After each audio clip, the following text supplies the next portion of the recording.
So good morning everyone. I am Mary Rose C. Protomartyr, and today my presentation is all about determining assessment method and preparing the course design.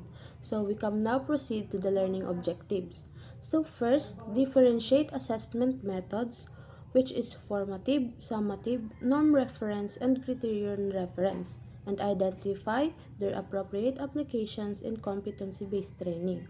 So next is the analyze. Uh, to analyze and select appropriate assessment methods, which is the written test, practical test, on-the-job assessment, essays, and verbal assessments based on learning outcomes and competency standards. So last is to develop a basic course design framework including the course title, duration, structure, delivery method, resources, and assessment method, and also the trainer qualifications aligned with competency standard.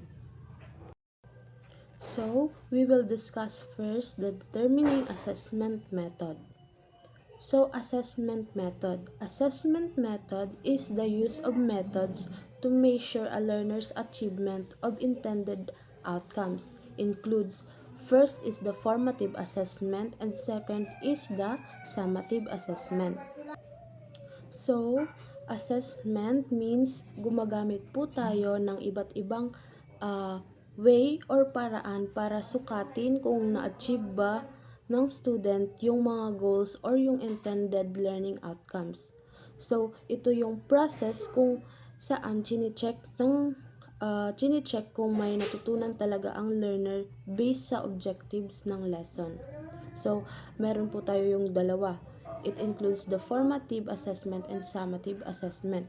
So, yung formative assessment po, ito yung ginagawa habang ongoing pa ang lesson. Parang practice or checking muna kung naintindihan ba ng students ang topic. So, for example na dito, yung quizzes and recitation at also the seat work. So, next is the summative assessment. So, ito naman po yung ginagawa pagkatapos po ng lesson or ng unit pang final measure kung gaano talaga natutunan ng student. So, for example po dito is yung long test, yung project, at also yung final exam. So, next is the assessment and evaluation. So, assessment focuses on the learning of the individual students, and evaluation focuses on the value or quality of programs or courses. So, in assessment, nakafocus ito sa learning ng individual students. Sinusukat kung ano ang natutunan nila at kung naabot ba nila ang learning outcomes. So, sa evaluation naman po is nakafocus naman ito sa value or quality ng program, subject o ng course. Tinitingnan kung effective ba ang pagtuturo o kung maayos ba yung curriculum. So next is the competency-based training, which is the CBT. So learners are judged based on specific assessment criteria, also uses criterion reference assessment, focuses on meeting standards, not comparing students. So, ang CBT, ito ay yung way o paraan ng pagtuturo kung saan ang focus ay ang mamaster ng learner ang specific skills o competencies.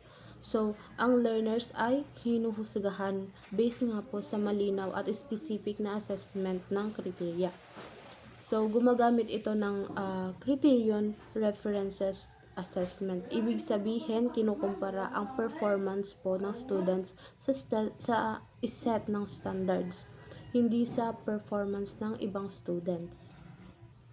So, ang focus ay ang ma-meet ang required standards, hindi para mag-compete o magkumpara sa iba. So, next is the norm reference assessment. So, norm reference assessment compares learners with other learners, produces a range of results. Passing level may be determined statistically, So, for example, is ranking students in a class.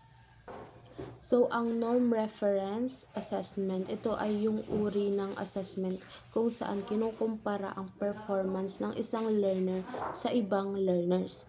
So, i-compare ang scores ng students sa isa't isa. So, nagpo-produce ito ng range of results which is ini-indicate na may highest, average, and also the lowest.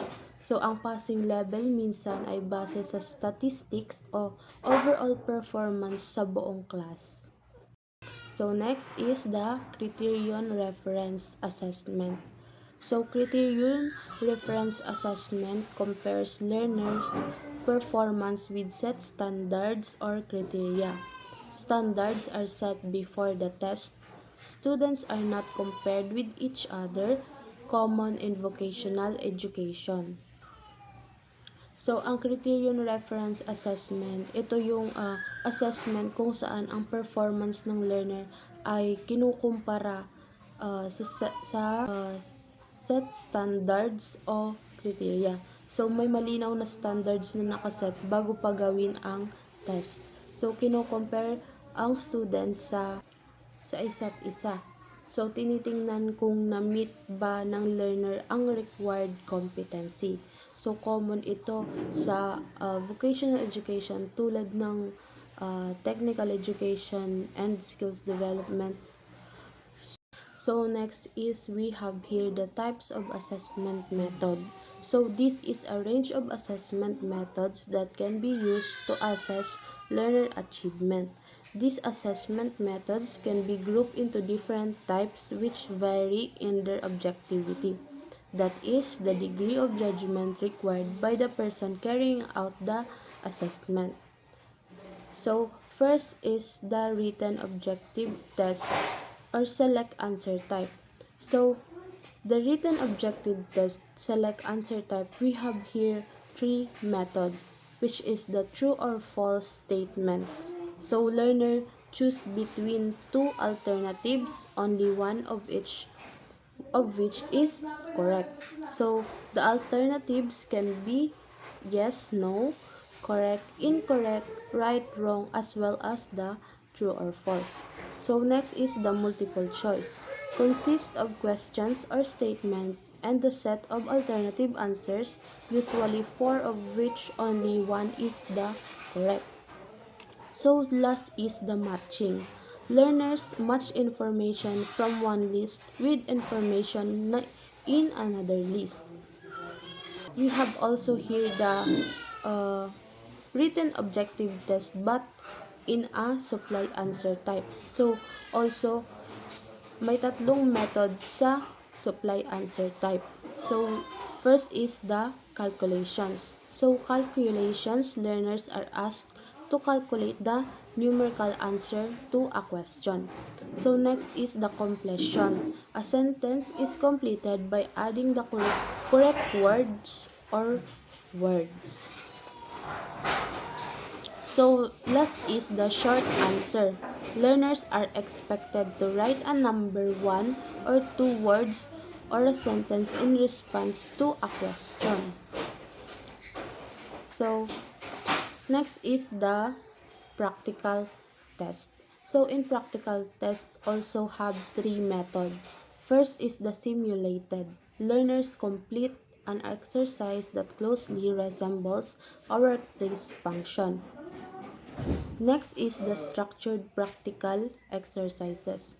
So, learners carry out practical tasks based on workshop, laboratory, classroom, or field activities.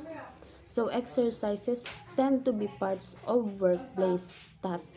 So, learners might proceed through several stations and undertake a variety of practical tasks. And last is the fault-finding exercises. Learners are presented with a piece of equipment, a series of test results, a set of accounts, or something similar and asked to identify an error or problem. So next is the on-the-job assessment. In on-the-job assessment method, we have only one, which is the direct observation. So direct observation of the learner performing a practical task technical skills, or interpersonal skill in a real or simulated setting. So for example po dito is a nursing student taking a patient's blood pressure. So next is the essays. So in essays, we have two methods. First is the restricted response essays. So it present a well-defined task and set explicit boundaries in the answer required and on its organization. So next is extended response essays, which emphasize the freedom of expression and creativity, ability to provide and organize ideas, and depth and scope of knowledge. So, last is the verbal assessment method. So, in verbal assessment method, we have four. So, first is the oral presentations. So, oral presentations, learners give an oral exposition or lecture on a topic. So, next is the seminars. So, learners give an oral presentation on a topic and then lead a group discussion on this topic. So third is the oral and oral test. So the first oral is learners make a spoken response to an assessment item. So oral, learners listen to some material and assess on their ability to comprehend what they hear. So viva voce, questions are posed and answered verbally. So last is the interview, verbally communication between teachers and learners. So we can now proceed to next topic, which is preparing the course design. So, components of a course design. Now that you have analyzed the competency standard, you were now able to develop a module of instruction. This time, you will learn the different components of the course design as well as its description. The course design is a summary of all the identified components of the module instruction. So, in preparing the course design, yung components nito ay ang course design ay buod na lahat ng important parts ng module of instruction pagkatapos ma-analyze ang competency standards. Dito natin inayos at pinaplano kung paano ituturo ang course. First is the course title. The course title can be the name arising out of the competency analysis. So, ang course title, ito ang pangalan ng course na kadalasan galing sa competency analysis. Pinapakita nito kung ano talaga ang focus ng training o ng subject. So next is the nominal duration. So the total approximate length of course in hours. So nominal duration po is ito yung kabuuang oras ng course. Approximate lang ito kung gaano katagal ituturo o tatapusin ang training. And then we have also here the qualification level. It refers to competency standard. So, ang qualification level, tumutukoy ito sa competency standard na sinusunod ng course. So, halimbawa, ang level ng qualification na kailangan na ma-achieve. So, next is the course description. So, this course description explains the coverage and importance of this course to a specific sector. So, ang course description, ito ang maikling paliwanag tungkol sa coverage ng course at kung bakit ito mahalaga sa isang specific sector o industry. And next is the entry requirements. So, this specifically define the expected trainees entry requirements. So, entry requirements is ito ang qualifications or requirements na dapat meron ang trainees bago sila makapasok sa course. So, halimbawa na lang po dito is yung educational background, skills, medical requirement, o experience. Next is the course structure. So, course structure present in tabular from the unit of competency module title, summary of learning outcomes, and nominal duration. So, ang course structure, ito yung nakapresent sa tabular form, which makikita natin dito yung mga unit of competency, module title, uh, learning outcomes, and nominal duration. So next is the resources, a list presented in tabular from summarizing the needed resources, which is the tools, equipment, and materials or supplies. So sa resources, ito rin ay nakatabular form, which is listahan ng mga kailangan sa training. So next is the course delivery.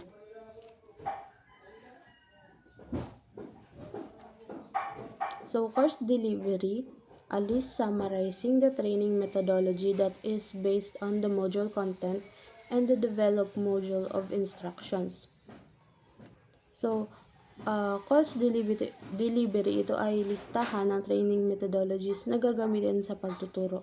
Base ito sa module content at sa developed module of instruction. So, halimbawa na lang po dito is yung lecture, demonstration, hands-on training, simulation, and also the group activities. So next is the assessment method. A list of summarizing the method of assessment that is based on developed module of instruction.